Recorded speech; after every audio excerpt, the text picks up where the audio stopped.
Peran Indonesia dalam Perang Dingin. Perang Dingin merupakan tindak lanjut dari berakhirnya Perang Dunia II pada tahun 1945. Perang Dingin memunculkan dua kekuatan baru yang diklasifikasikan berdasarkan Blok Barat dan Blok Timur. Blok Barat merupakan kekuatan yang dipimpin oleh negara Amerika Serikat dengan ideologinya liberalis. Sedangkan Blok Timur merupakan gabungan kekuatan yang dipimpin oleh Uni Soviet dengan ideologi sosialis. Dua kekuatan dunia tersebut saling menunjukkan persaingan dalam menyebarkan ideologi, persaingan teknologi mutakhir, serta persaingan kekuatan militer.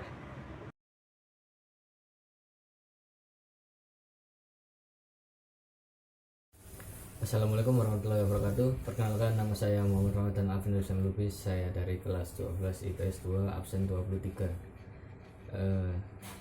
Keberadaan saya di sini ingin menjelaskan bahwa Indonesia sangat berkontribusi dalam ASEAN untuk menciptakan perdamaian dan keamanan di wilayah Asia Tenggara.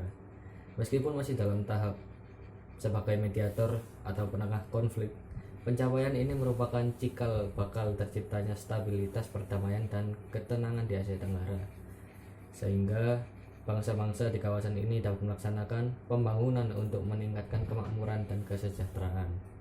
Udah, terima kasih, itu saja. GNB akhirnya resmi didirikan pada tahun 1961. GNB lahir sebagai jalan menghindari keberpihakan negara-negara anggota kepada Blok Barat maupun Blok Timur. GNB bukanlah sebuah organisasi, melainkan hanyalah sebuah gerakan bersama. Hal ini dimasukkan agar tidak berdampak pada implikasi birokratik dalam membangun upaya kerjasama di antara negara-negara tersebut. Indonesia juga turut berperan aktif dalam memperjuangkan eksistensi GNB. Presiden Soekarno selaku kepala negara dalam periode awal terjadinya Perang Dingin turut menyumbangkan gagasan dan pemikirannya demi terciptanya kemerdekaan, keamanan, dan kedaulatan bagi negara-negara lain. Indonesia yang menganut sistem politik luar negeri bebas aktif juga senantiasa memegang teguh dan berkomitmen kuat pada prinsip-prinsip GNB. Indonesia masih tetap bebas berhubungan dengan negara manapun dan juga aktif dalam kegiatan dan hubungan luar negeri sesuai dengan kepentingan nasional. Tidak ada peperangan terbuka antara Amerika Serikat dan Uni Soviet. Namun, kedua negara lebih cenderung menjadi penyokong akomodasi dan kekuatan dari berbagai negara yang terlibat konflik.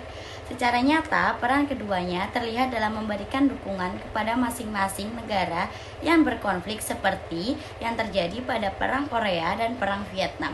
Terlepas dari lahirnya Blok Barat dan Blok Timur yang saling berebut pengaruh dan dominasi, muncul salah satu paham dengan mengatasnamakan gerakan non-blok. Lahirnya gerakan non-blok tidak dapat dilepaskan dari peran Presiden Soekarno untuk menjunjung tinggi kebebasan dan kedaulatan negara lain.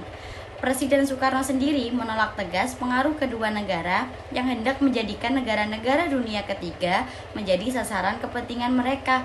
Keteguhan Presiden Soekarno tersebut didampingi oleh sikap beraninya dalam mengajak dan menghimpun pemimpin-pemimpin dunia untuk menyatakan sikap yang menolak gerakan non-blok. Terima kasih. Nah, selanjutnya di sini ada materi menengahi konflik melalui ASEAN. ASEAN merupakan akronim dari Association of Southeast Asian Nations. Organisasi ASEAN didirikan pada tanggal 8 Agustus 1976 di Thailand, Bangkok. ASEAN digagas oleh 5 negara yang diwakili oleh para menteri luar negeri yang menandatangani deklarasi. Nah, ada beberapa menteri itu yang menandatangani deklarasi, antara lain yang pertama ada Adam Malik perwakilan dari Indonesia, yang kedua ada Tun Abdul Razak perwakilan dari Malaysia, dan yang ketiga ada Tanat Koman perwakilan dari Thailand, dan yang keempat ada Narciso Ramos perwakilan dari Filipina, dan yang kelima ada S. Rajaratnam perwakilan dari Singapura. Nah, selanjutnya, Indonesia selaku negara yang menjunjung tinggi perdamaian dan ketertiban dunia, terus menunjukkan kontribusinya dalam berbagai organisasi regional maupun internasional. Di antara berbagai organisasi tersebut, ASEAN inilah salah satu organisasi yang ikut diprakarsain bangsa Indonesia demi mewujudkan perdamaian kawasan maupun dunia. ASEAN merupakan organisasi tingkat regional yang mewadahi kerjasama antar negara di kawasan Asia Tenggara. ASEAN menjadi organisasi regional yang sangat berpengaruh pada masa Perang Dingin. Terima kasih. Pada masa Perang Dingin, sering terjadi konflik di Asia Tenggara yang merebutkan wilayah negara setelah lepas dari penjajahan. Di antaranya adalah konflik ketika Vietnam menginvasi Kamboja. Konflik ini terus berkembang menjadi perang antar negara, lalu dimanfaatkan oleh Amerika Serikat dan Uni Soviet serta RRC untuk menyebarkan pengaruhnya di Asia Tenggara. Keterlibatan negara-negara adidaya dalam konflik Kamboja ini direalisasikan dengan cara memberikan dukungan, baik politik maupun militer kepada kelompok yang saling bertikai di Kamboja. Perhatian ASEAN pada konflik Kamboja mulai tampak pada tanggal 9 Januari 1979.